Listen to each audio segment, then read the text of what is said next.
بچوں کی یہ خواہش ہوتی ہے، والدین کی بھی ہوتی ہے کہ ان کی خوشی منائی جائے۔ یہ ایک عام جو مروجہ طریق ہے دنیا میں، معاشروں میں رائج، وہ سالگرہ منانے کا۔ اسلامی نقطہ نظر سے آپ بیان فرمائیں کہ سالگرہ کے متعلق کیا حکم ہے؟ بات یہ ہے کہ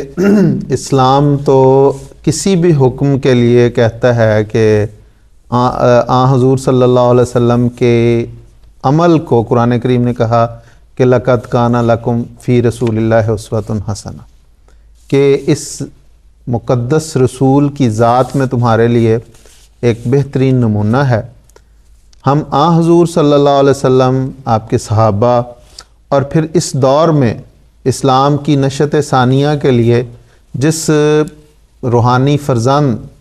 کو مبعوث کیا گیا حضرت مسیح علیہ السلام، آپ کے خلفاء،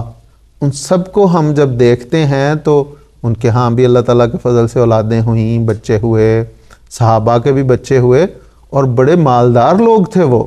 حضرت عبد الرحمن بن عوف رضی اللہ تعالیٰ عنہ کے متعلق آتا ہے کہ ہجرت کے بعد بھی جا کے وہاں پہ کاروبار کیا، اتنا کمایا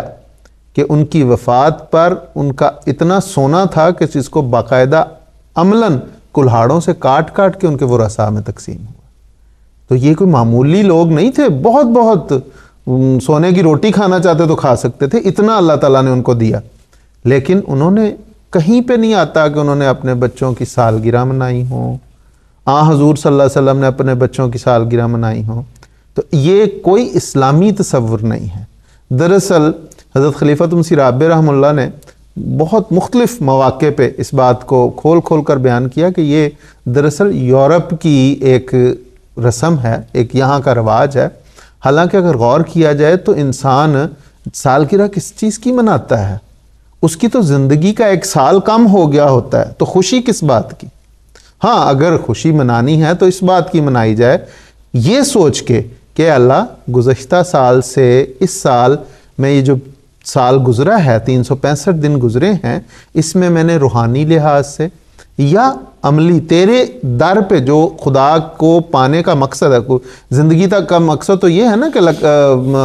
جنہوں انس کو اس لیے پیدا کیا گیا کہ وہ اللہ تعالیٰ کے عبد بنے، تو اس کی عبودیت میں کتنا اس نے ترقی کی اور کتنا وہ روحانی طور پہ کامیاب ہوا ہے۔ اگر یہ سوچ کے وہ کرتا ہے تو پھر تو خدا کے آگے جھک ہی سکتا ہے انسان۔ تو اس دن دعا کرنی یا اس بچوں کو خاص طور پہ دعائیں دینا، یہ تو اسلامی طور پہ موجود ہے، لیکن یہ کہ باقاعدہ اس کے لیے کیک کاٹا جائے، کوئی فنکشن کیا جائے، ایسا کوئی بھی ہمیں نہیں ملتا۔ بلکہ حضرت صاحب فرماتے ہیں، حضرت خلیفۃ مسیح رابع سے کسی نے پوچھا کہ حضور بعض اوقات غیر از جماعت لوگ یا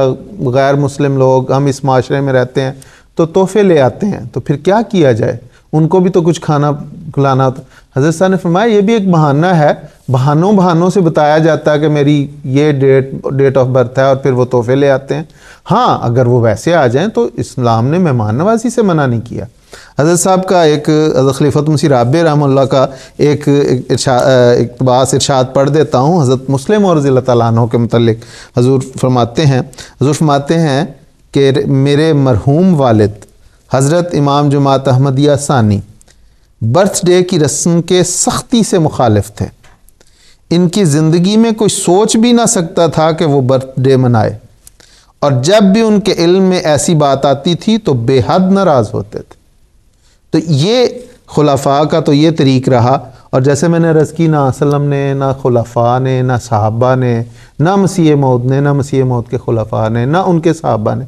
کسی ہمارے بزرگوں میں کوئی ایسی روایت ہی نہیں۔ اس لیے اس میں خاص طور پہ ہمارے جو احمدی ہیں یہاں ویسٹرن دنیا میں، جن کے پاس اللہ تعالیٰ نے، میں نے جان پوچھ کے صحابہ کی امارت سے ذکر کیا تھا کہ یہاں پہ یہ سمجھا جاتا ہے کہ دیکھیں اللہ تعالیٰ نے دیا ہے تو کیا حرج ہے کہ ہم ایک کیک لے آئیں اور بچوں کو کچھ کھلا دیں۔ تو یہ بات نہیں ہے، بات یہ ہے کہ اسلام نے جن بدعتوں سے منع کیا اس سے بچنا چاہیے، اور انسان کو کوشش کرنی چاہیے کہ اسلامی تعلیمات کے مطابق خود بھی زندگی گزاریں اور بچوں کو بھی سکھائیں۔ جی بالکل خزاں، اور جیسے آپ نے ذکر کیا نا بدعات کا، تو اور حضور صلی اللہ علیہ وسلم سے آپ نے بات شروع کی، حضرت مسیح علیہ السلام کی منظوم کلام میں، اور دلچسپی کی بات یہ ہے کہ حضور نے یہ اپنے بچوں کے متعلق ہی لکھا ہے، یعنی محمود کی آمین کے نام سے جو حضور نے نظم لکھی، تو اس میں یہ شعر ہے کہ تیرا نبی جو آیا اس نے خدا دکھایا، دین قویم لایا بدعات کو مٹایا، بالکل حق کی طرف بلایا مل کر خدا ملایا، یہ روز کر مبارک سبحانہ میں یرا۔ اور آگے جو ہے وہ بچہ کہ قرباں ہے تجھ پہ سارے جو ہیں میرے پیارے، احسان ہے تیرے بھارے گن گن کے ہم تو ہارے۔ تو بات یہ کہ یہ ایک اگر منانے کی کوئی بات ہے، جو اچیومنٹ ہے وہ یہاں سے ہمیں نظر آتی ہے، اس وہاں سے لینا چاہیے کہ آمین کی تقریب ہے، وہ آپ کر سکتے ہیں کہ بچے نے کوئی کام تو کیا نا، اللہ تعالیٰ کا کلام جو ہے وہ پڑھ لیا، کوئی توفیق ملی ہے، کوئی شکرانے کا موقع پیدا ہوا ہے، سال گزرتا گیا ہے، اس میں کہ آپ کی اور بچے کی کیا محنت ہے کہ جی اس نے کون سا کمال کر دیا کہ اس کے سال گزر جانے پر اس کا جشن منایا جائے کہ اس نے سال گزار دیا۔ جی بالکل، کہ کمال ہے، دیکھیں کہ اتنا عظیم یہ بچہ ہے کہ اس نے سال گزار دیا، تو دن چڑھا اور ڈھل گیا اور سال گزر گیا، اور اس کی زندگی میں سے بیچارے کی کم ہو گیا، بالکل یہی بات۔ تو اس لیے خدا جانتا ہے باقی کتنی زندگی ہے، اور اصل اور اصول یہ ہے کہ جس چیز کی بنا نہیں ملتی اسلام میں، بالکل اگر منانی ہو تو سب سے بڑھ کے سب کی سالگرہ منا لیں، ہر احمدی خوشی سے منا لیں، کہ لیکن کبھی ہوا ہے کہ ایسا کہیں خیال گزرا ہو؟ بلکہ بعض خطوط آتے ہیں حضرت صاحب خدمت میں، باقاعدہ سوال کہ حضور سوال یہ ہے کہ کیا سالگرہ منانا جائز ہے یا اس کی اجازت ہے؟ تو صاف لکھا نہیں، اس کی اجازت نہیں ہے، اجازت نہیں ہے اس قسم کے واضح طور پر۔ اور بعض لوگ حضرت صاحب کو حضور کی سالگرہ والے جس دن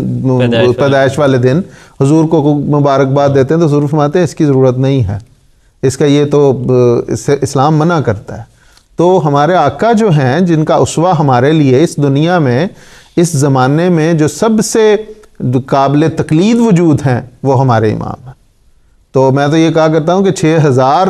6 ارب دنیا میں اگر خدا کا کوئی محبوب بندہ اس وقت ہے تو وہ ہمارے امام ہیں، اس کو دیکھ لیں، اور احمدیوں کو تو خاص طور پہ انہیں دیکھ لیں، اور بس جو وہ کرتے ہیں کرتے جائیں۔ ہمارا کوئی بھی بچہ جب وہ بڑھ کے ہے کسی طرح بھی، بالکل اس سے زیادہ جو ہے، تو اس لیے جب مختصر طور پہ بات یہ ہے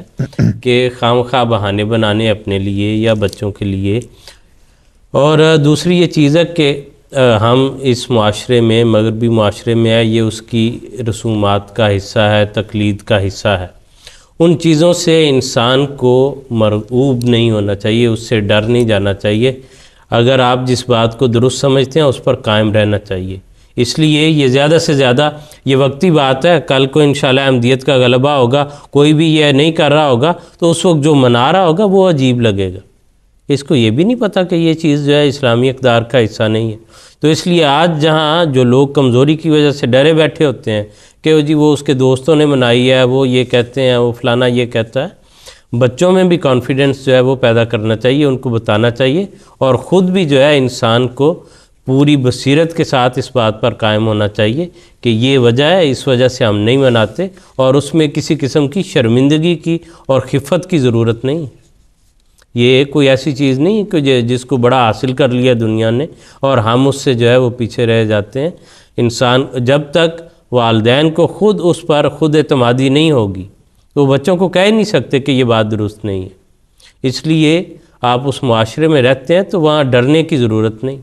کیونکہ ڈر کے اگر ایک قدم اٹھایا تو کل کو 2، 3 اور 4 اور اٹھانے پڑیں گے، اور ان کی بہت ساری رسومات ہیں اور تقلید ہے جن کو ہم کسی طرح بھی پورا نہیں کر سکتے۔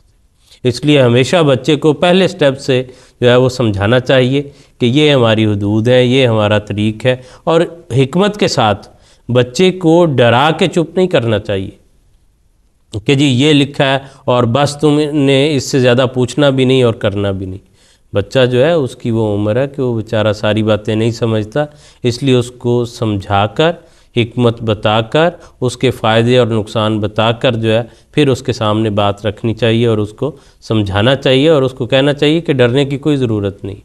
نہ اپنے دوستوں سے نہ اپنے معاشرے سے.